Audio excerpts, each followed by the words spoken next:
Why are the attacks on Russian airfields an important and key event? First, it is a potential weakening of their front line. Russia is big. It cannot in principle cover all of its territory with its air defenses. Close all their bases with anti-aircraft systems too. They are already catastrophically short of air defense equipment. They are taking their S-300 missile systems and bringing them from Syria precisely because of the shortage. Now the Russian command faces the dilemma of removing some air defense forces from the front and moving them under important strategic facilities, thereby weakening the front even more, or leave their bases unprotected. Secondly, it is Ukrainian potential.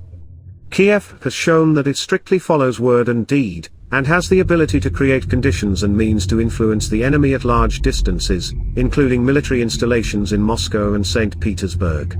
Third is the change in the rules of the game. Whereas before Ukraine was a passive victim, now it is gradually but surely taking over the initiative at all levels, up to and including the strategic level. Eventually, the war will have to move to a state where Russia fights off Ukraine, rather than where Ukraine fights off Russia. After that, it will already be possible for Kiev to fully demand the end of hostilities at the negotiating table on its own terms. This is a return to the 1991 borders, reparations, and disarmament of Russia. Fourth, it is a demonstration of Russia's extreme vulnerability.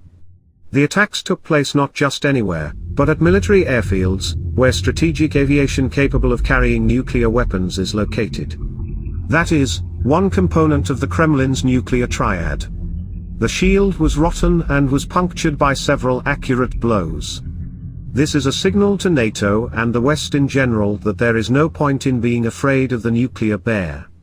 It is vulnerable and cannot do anything substantial in response. By the way, there is already such an understanding. For example, Austin Lloyd said that the US does not limit Ukraine in any way in the creation of long-range weapons.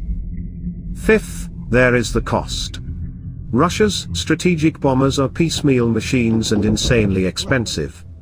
Restoring and repairing them is time-consuming and expensive.